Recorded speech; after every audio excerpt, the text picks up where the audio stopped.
Hello बच्चों, let's see the question. Two identical cylindrical vessels with their bases at the same level each contain a liquid of density rho. The height of the liquid in one vessel is h1 and the other is h2. The area of either base is A.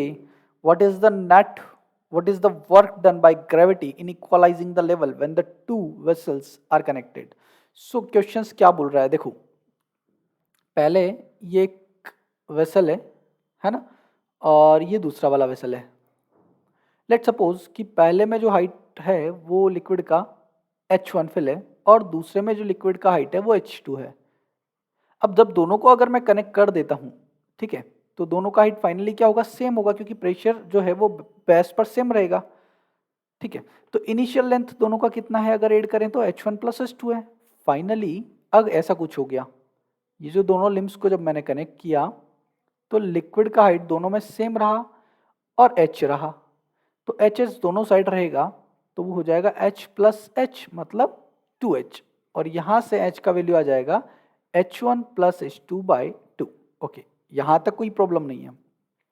But अब यहाँ पर अगर हम देखें कि एक मास हमारा यहाँ पर है और उसको हम नीचे लाते हैं h हाइट से, ठीक है, तो यहाँ पर जो अगर पोटेंशियल एनर्जी होगा mg h2 है और इस पॉइंट पर अगर mg h1 है, तो ग्रेविटी का वर्कडन क्या होगा, initial potential energy minus final. Final minus initially नहीं होता है क्योंकि ये कंजर्वेटिव, और कंजर्वेटिव का वर्कडन नेगेटिव जो पोटेंशियल एनर्जी का चेंज होता है उसके नेगेटिव के इक्वल होता है. सो इस अकॉर्डिंग इनिशियल माइनस फाइनल.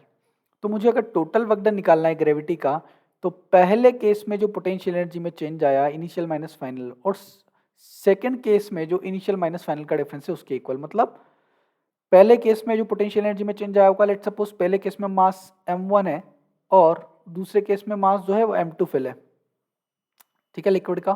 तो मैं क्या लिखूंगा, m1 जो कि मास है मेरा इनटू g इंटू h1, ये तो इनिशियल पोटेंशियल एनर्जी है. फाइनल पोटेंशियल एनर्जी क्या होगा, फाइनल पोटेंशियल एनर्जी क्या होगा बताओ भाई.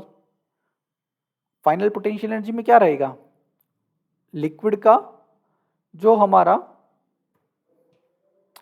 और हम ये भी जानते हैं कि अगर h हाइट का लिक्विड है तो उसका सेंटर ऑफ मास h1/2 पे होगा, तो यहाँ पर 2 भी आ जाएगा, माइनस फाइनल पोटेंशियल एनर्जी क्या होगा, मास m1 ही रहा g इंटू लेकिन हाइट h हो गया, प्लस सेकेंड वाले वेसल के लिए क्या हो जाएगा, और यहाँ पर भी 2 आएगा क्योंकि h हाइट का जब लिक्विड रहेगा तो सेंटर ऑफ मास तो उसका h/2 पर रहेगा.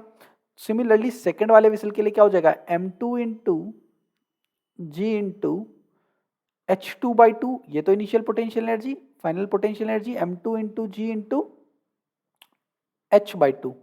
अच्छा, m1 मास कितना होगा, m1 mass density into volume, so a into उसका इनिशियल हाइट जो था h1, m2 कितना हो जाएगा रो a इंटू h2. ये जब वैल्यूज मैं पुट करूंगा तो यहाँ पे मैं क्या क्या कॉमन लिख सकता हूँ, g/2 मैंने कॉमन ले लिया, चलो g/2 कॉमन ले लिया.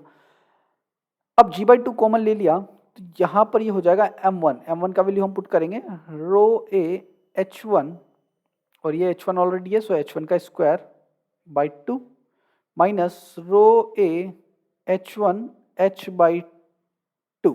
अच्छा, 2 तो हमने कॉमन ले लिया तो 2 तो हटा सकते हैं हम, ये 2 हट जाएगा, यहाँ पे 1 रह जाएगा, ठीक है, यहाँ पे 1 रह गया, this is 1, this is also 1, plus फिर ये हो जाएगा रो a h2 square minus rho a h2 h का वैल्यू भी हम पुट कर देंगे. उससे पहले भी हम कुछ चीज़ें कॉमन ले लेते हैं, रो a भी हम कॉमन ले लेते हैं.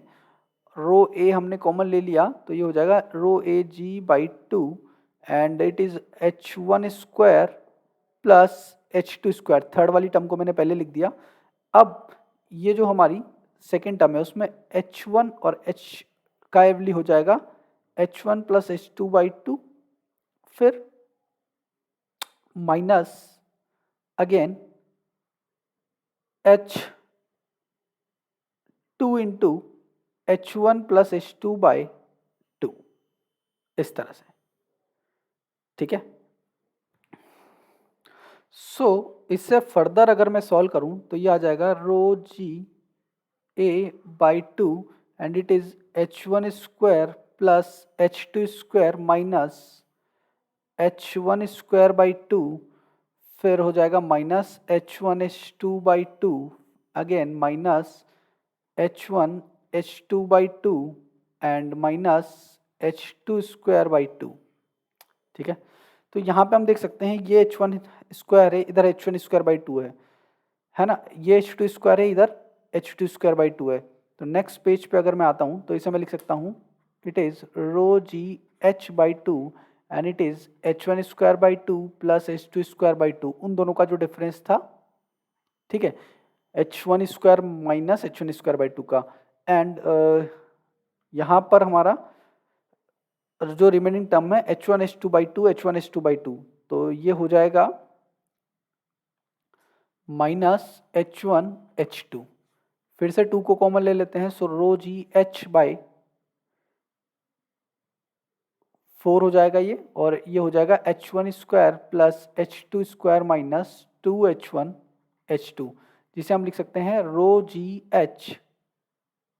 ठीक है, रो जी, यहाँ पर जो हमारा प्रीवियस टर्म था ये ए है, सो यहाँ पे कुछ मिस कर दिया हमने, तो इसको हम रब कर देते हैं, ये आएगा हमारा ए, क्योंकि स्लाइड्स चेंज हुआ था। ठीक है बच्चों, so it is a rho ji A, okay, and ये हो जाएगा हमारा H one minus H two का होल स्क्वायर, एंड इसे भी फोर को हम लिख सकते हैं टू का square. So work done by gravity rho ji,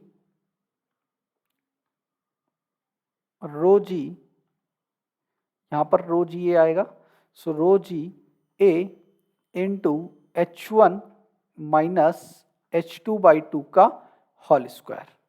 I hope आप लोगों को समझ में आ गया होगा। Thank you.